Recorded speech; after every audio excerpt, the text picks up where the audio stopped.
Good morning, grade sixes, and welcome to WorksheetCloud and to this English lesson. My name is Mrs. Vauget, but you can call me Mrs. V. I'm very excited to be here today, although I must admit I prefer to be in a classroom where I can interact, where we can discuss things as a class, but unfortunately that's not the case. But if you still would like to ask me questions about today's lesson, you can email me, if you look on the slide, at grade6@worksheetcloud.com, and I'll get back to you as soon as I can. Also, before we start the lesson, if you can make sure that you have a piece of paper and a pen, as there are activities that we're going to do as we go along, and I'd really like you to be involved. So let's jump right in. Right, this is our overview for today. We are going to start with a daily starter just to wake us up. We're going to recap types of nouns. We're going to recap adjectives, verbs, and adverbs. And we're going to recap abstract nouns, and they can be quite tricky. And then we're going to create our own abstract noun poems.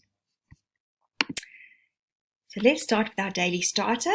The sentence that's going to come up on the screen is very boring. So I'd really like you to change it up a little bit, add in some descriptive words, and see what you come up with. So you can pause your video right now, and then we'll come back and see what I've come up with. The dog chased the cat. Okay, so I came up with the following. I came up with the vicious dog chased the frightened cat. Gives you a little bit more of a description about the dog and the cat. I also came up with the playful dog chased the annoyed cat. And then the last one, the brown dog chased the nervous cat down the long driveway. So added even more. I hope you managed to create a little bit of a better sentence than the one we started with. And then let's jump into our types of nouns. So as you can see, we've got common nouns, proper nouns, pronouns, and collective nouns. I've specifically not included abstract nouns because we're going to do that at the end. So if you remember, common nouns are things that we can see and touch. So we can see things like a ball, mat, cup, pencil, desk, banana, shoes. If you look around your room, I'm sure you can find millions of things. Take a look. I've got a water bottle. I've got a pen. I've actually got a necklace that's just lying here on my desk. And I have my cell phone. So things that we can see and touch. You could even see the moon. And even though you can't touch it, it is a common noun. Then we move on to proper nouns. And remember, proper nouns are names of people or places, like Mr. Frank, Cape Town, Spider-Man, Woolworths, and Mary. And just remember that they always start with a capital letter. And if they're made up of two words, like Mr. Frank or Cape Town, both must be capital letters. And then we move on to pronouns. Now, pronouns take the place of those proper nouns. So instead of saying Mrs. Vauget, you could say she. There are a whole lot of different ones. He, she, it, they, we, us, our, I, my, and yours. There are different types of pronouns, and you will get to learn them as you go through this year. There's reflexive pronouns, demonstrative pronouns, personal pronouns, but you don't need to worry about that today. That can be in another lesson. And then we've got collective nouns, and collective nouns are a collection or a group of things. So if you had a group of elephants, you could call it a herd of elephants.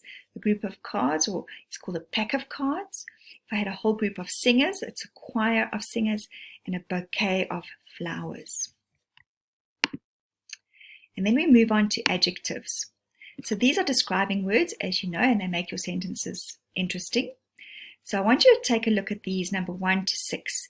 And just pause the video and write down number 1 and the adjective, number 2 and the adjective. And then we'll come back to see how you did. Just a quick recap.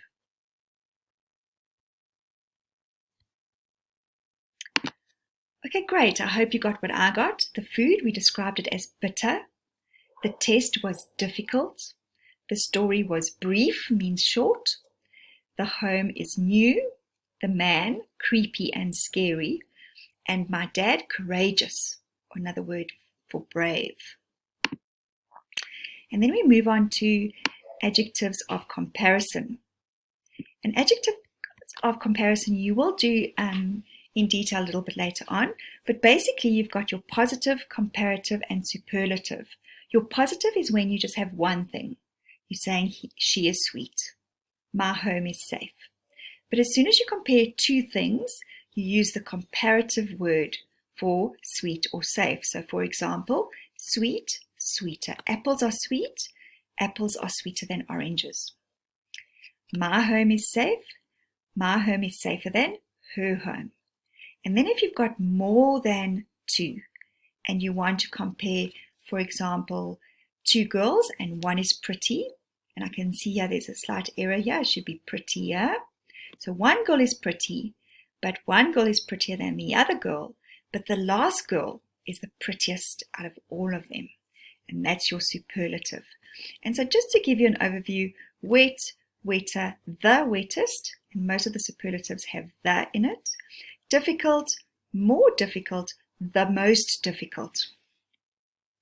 And what I want you to remember is often when you are using degrees of comparison, especially to describe something, the word does change. So for example, sweet, we added on a suffix, er, sweeter.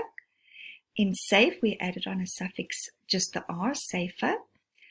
For pretty, it became prettier, so that should have changed to an r, prettier, and prettiest. It dropped the y, and it added ier. And then wet, double T, wetter, and difficult stayed the same, difficult, difficult, but we added this is difficult, that is more difficult, but the last one is the most difficult. And so just remember that there are degrees of comparison, and you will have to learn how the word changes and get the spelling correct. And then we go on to, let's just test this out in practice. So I want you to take a moment to pause the video and to decide which word, which adjective, which degree of comparison fits best in the sentence. So for number 1, 2, 3, 4, 5, and 6, I'd like you just to write on a piece of paper the answer. So off you go, and when you come back, we'll go through it again. Okay, great. So number 1, I have a bigger car than you. There's 2 people, so it's a comparison. We're using bigger. Number 2, that was the strangest thing that I've ever seen. And this gives you the clue. As soon as you've got the word the in front, you know you're using that one, strangest. Number 3, if you look closer, you can see the ocean from here. Number 4, that was the bumpiest car drive ever. Number 5, you show the gentlest touch when handling the baby. And number 6, that mouse is the tiniest I've ever seen. So in other words, if there were a lot of mice that you've looked up at, that one is the tiniest. So your superlative. Let's move on now to our verbs. So we all remember that verbs are action words. So jump, sleep, write, shout, read, dance, play video games. We're going to look specifically at finite verbs. So for a verb to be finite, it needs 3 things. So it needs to have a subject, it needs to have a number, and it needs to have a tense. So let's look at what that means in practice. So for example, the boy, there's your subject, so that's the subject. It needs a number, the boy, so there's only one boy, so there's your number. And the boy walked is your tense. Look at the verb walked. It's past tense because it's got the ed. And so yes, in this sentence, the verb walked is a finite verb because it's got a subject, it's got a number, and it's got a tense. So let's try this out to see how it works in practice. So let's look at number 1. Savannah writes a letter. So let's look. Is there a subject, a number, and a tense? There's a subject, Savannah, that's a girl's name. There's one of her, so there's the number. And then there's writes, so that's what she's busy doing now, present tense. And so yes, it's got all 3 things, a subject, a number, and a tense. So the verb here in this sentence is a finite verb. Well done. Look at number 2. Join us at break. There's your verb join. Is it a finite verb or not? It's not a finite verb. Why? Because it does not have a subject. Who must join us at break? And we obviously won't know how many. Right, so here we've got some examples for you to try. So number 1 to 8, I want you also to pause the video, just write down your verb, and then tell me, is it a finite verb? Does it have one, a subject? Does that subject have a number? Is it one person or more than one? And the verb, is there a tense to it? Off you go. Right, and we're back. So I hope that you identified in number 1, the verb is runs. Let's look, does it have a subject? Yes.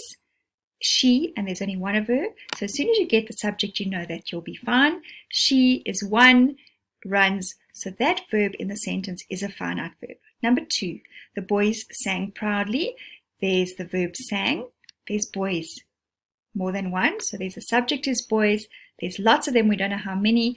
And sang is past tense. So yes, in this sentence, the sang is a finite verb. Number 3, leave the house locked up. Who must leave the house locked up? There's no subject, which means there's no number. So in this sentence, number 3, leave is not a finite verb.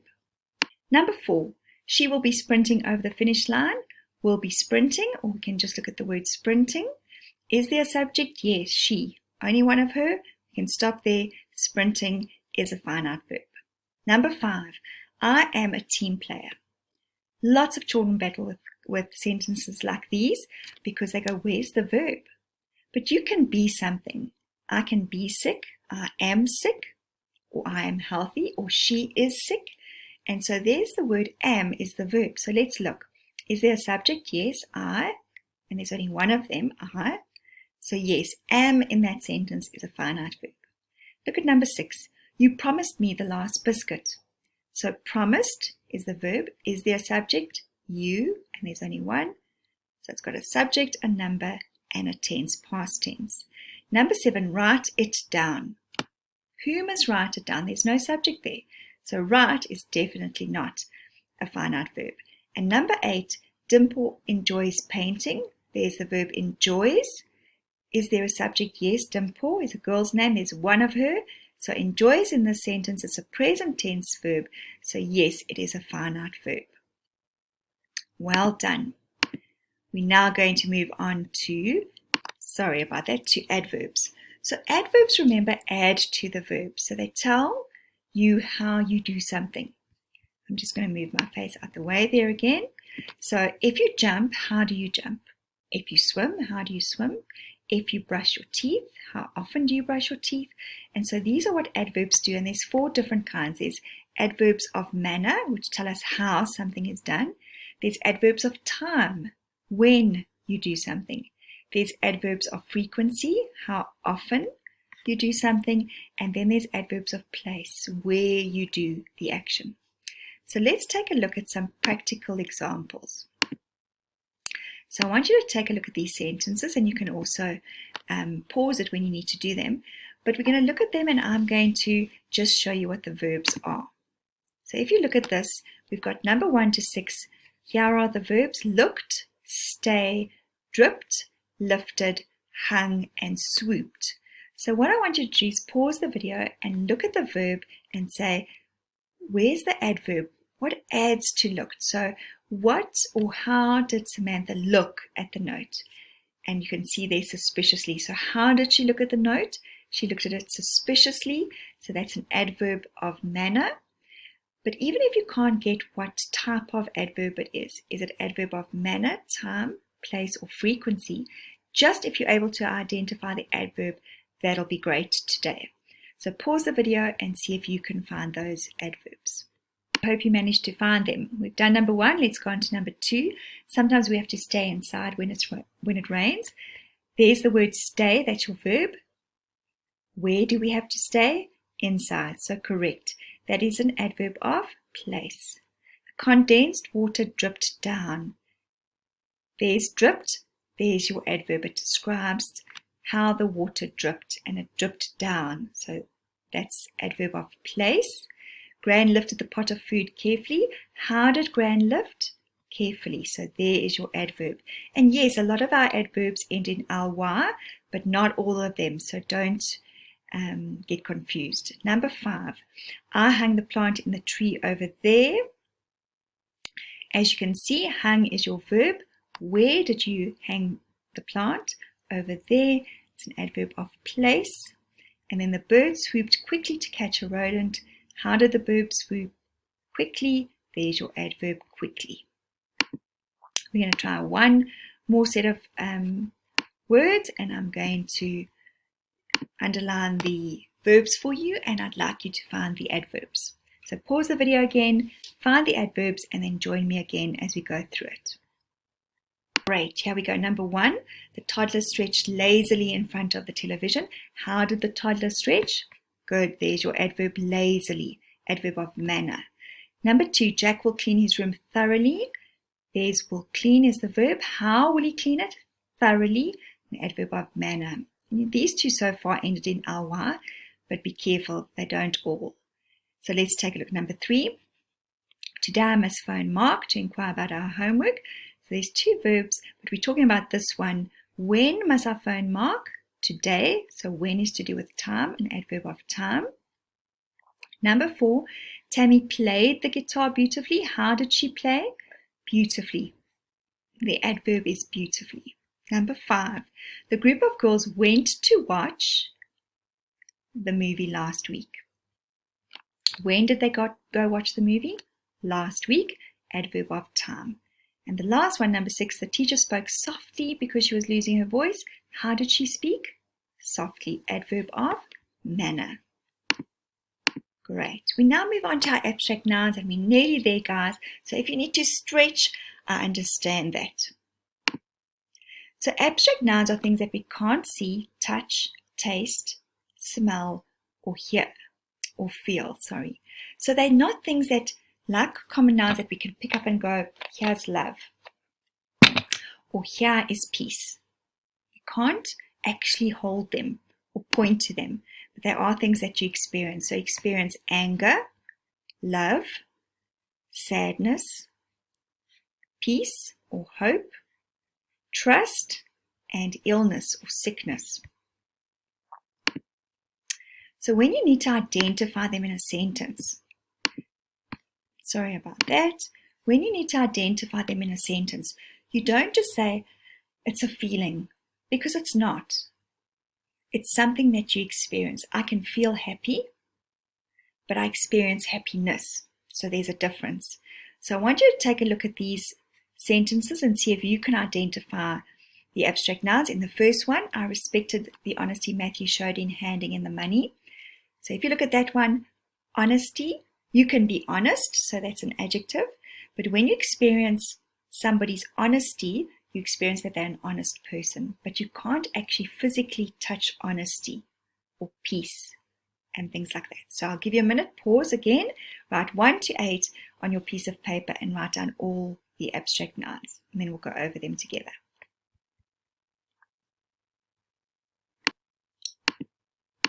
Right, now, and here we are. So, honesty, brilliance, delight, despair, hope, courage, bravery, and compassion. Those are your abstract nouns. I hope you found all of them. We finally made it to the very end, and this is where we're going to end today with a beautiful abstract noun poem. This is the structure that you can use. And what we're trying to do here is we're trying to take an abstract noun like love and hope and peace and bravery and try and bring it into something that we can understand. So for example, you'll write the abstract noun, say is love, and then think about what does it look like to you or smell like, something that you love. What does it taste like? What does it sound like? How does it feel?